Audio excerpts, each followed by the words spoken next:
और दोस्तों 2024 के चुनाव को लेकर राहुल गांधी जी ने एक वीडियो जारी किया। दोस्तों पान की दुकान वाला तो पान में चूना लगाता और ये लोग वीडियो बना के ही चूना लगा देते हैं।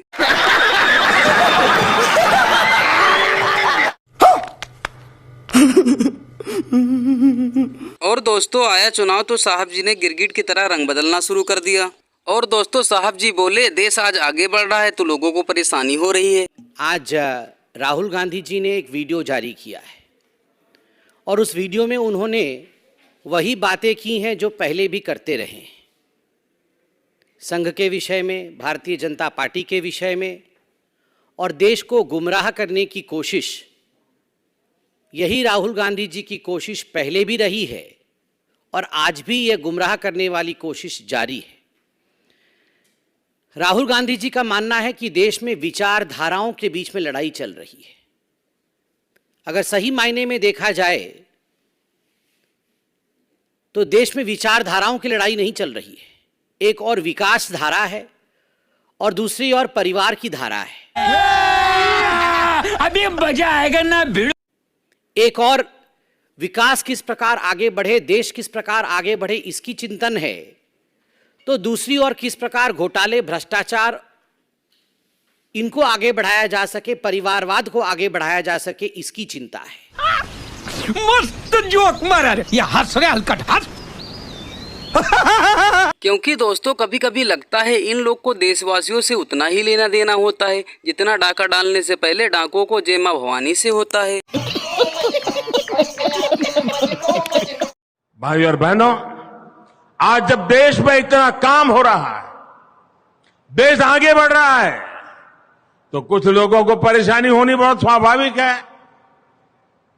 जो लोग देश की जनता को हमेशा तरसा कर रखते थे, जिन लोगों को देश की जनता की आवश्यकताओं और आकांक्षाओं से कोई मतलब नहीं था, वो लोग देश की जनता के सपने पूरे होते देखकर आज जरा ज्यादा चिढ़े हुए हैं। और इसलिए आप देख रहे हैं आजकल इन भ्रष्टाचारियों और परिवारवादियों ने अपनी जमात का नाम भी बदल दिया है। चेहरे वही पुराने हैं, पाप भी पुराने हैं, तौर तरीके भी पुराने हैं, लेकिन जमात का नाम बदल गया है। इनके तौर तरीके भी वही है, पुराने हैं, इनके इरादे भी वही है। जब मिडिल क्लास को कुछ सस्ता मिलता है तो ये कहते हैं कि किसान को सही कीमत नहीं मिल रही। जब किसान को ज्यादा कीमत मिलती है तो ये कहते हैं कि महंगाई बढ़ रही है। और दोस्तों माननीय अखिलेश यादव जी ने मणिपुर को लेकर साधा निशाना। लगता है अब बदलेगा भारत देश हमारा।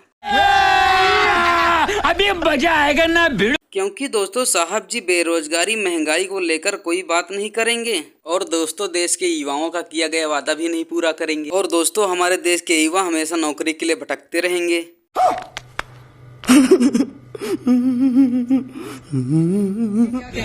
मैं संजय जी का और उन तमाम सांसदों का समर्थन करता हूं जो मणिपुर की घटना पर बहस चाहते हैं।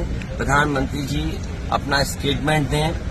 और जब बीजेपी के लोग हर बात पे बोलते हैं, हर बात को सुनाते हैं, कभी किसी माध्यम से कभी किसी माध्यम से, कम जो मणिपुर में घटना हुई है उस पे कहना चाहिए। क्या माँ बेटी या जिस तरह महिलाओं के साथ वहां व्यवहार हो रहा है, किसका सर नहीं झुक जाएगा। और बातें तो बड़ी बड़ी कि दुनिया में हम अर्थव्यवस्था यहां पहुंचा देंगे, दुनिया में हम इतनी ऊंचाई पर पहुंच जाएंगे। क्या महिलाओं के साथ ये व्यवहार होगा जिसकी तस्वीरें दुनिया ने देखी? हमारी अर्थव्यवस्था कहीं न पहुंचे, लेकिन हमारी बेटियों की, माताओं बहनों की सम्मान मिलता है। इस सज्जन को क्या तकलीफ है भाई? क्या तकलीफ है इनको? और दोस्तों सुप्रिया श्री नेता कांग्रेस प्रवक्ता ने 5 किलो टाइट डाला और मणिपुर को लेकर स्मृति ईरानी को कपड़ों के जैसे धो डाला। स्मृति ईरानी, ये नकली आक्रोश और फर्जी ड्रामा बंद कर दीजिए। ये देश का सदन है, संसद है। आपके फर्जी आक्रोश के लिए अखाड़ा नहीं है। आंखें तरेरने से, हाथ नचाने से, गला फाड़ फाड़ कर चीखने से ना तो आपकी मृत आत्मा जागेगी और ना आपके गुनाहों की सजा कम होगी। और गुनाह तो बहुत किए हैं आपने। आपका सबसे बड़ा गुनाह है कि 78 दिन तक मणिपुर में हमारी बेटियां झुलसती रहीं और आपने एक शब्द नहीं कहा। और जब वो भयावह वीडियो आया और आप बोलने को मजबूर हुई, तब भी आप अपनी गंदी मेरा बलात्कार वर्सेस तेरा बलात्कार की ओछी राजनीति से बच नहीं पाई। गुनाह तो यह है आपका कि हाथरस की बेटी को 2:30 बजे रात को जला दिया गया और आपके मुंह से एक शब्द नहीं फूटा। गुनाह तो यह है कि लखीमपुर के चीरहरण पर आप बोल नहीं पाई। गुनाह तो यह है कि शाहजहांपुर में चिन्मयानंद के यौन शोषण पे आपके मुंह से एक शब्द नहीं निकला। गुनाह तो यह है कि उन्नाव में आपका विधायक दोषी पाया गया हत्या और बलात्कार का, लेकिन आप एक शब्द नहीं बोल पाई। गुनाह तो यह है कि अंकिता भंडारी को जिस्म फरोशी की ओर ढकेला गया, फिर उसकी हत्या कर दी भाजपा के नेता ने, लेकिन आपके मुंह से एक शब्द नहीं फूटा। यह गुनाह है आपका। अरे आपके घर से थोड़ी दूर पर इस देश की सबसे होनहार बेटियां कह रही थी कि आपके सांसद ने उनका यौन शोषण किया है।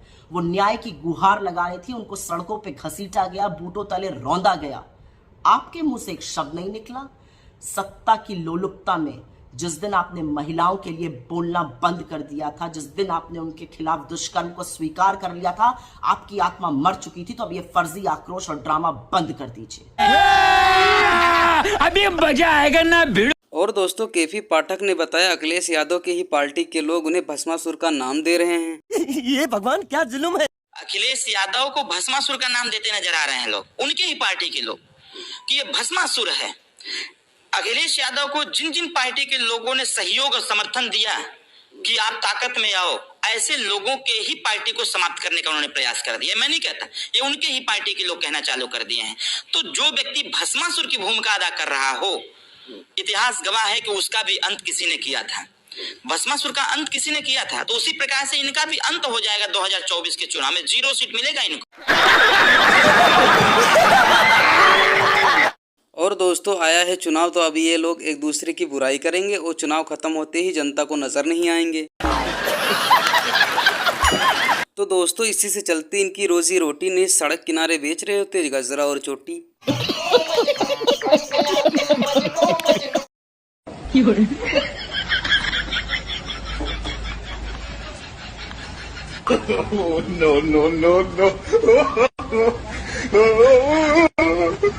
no.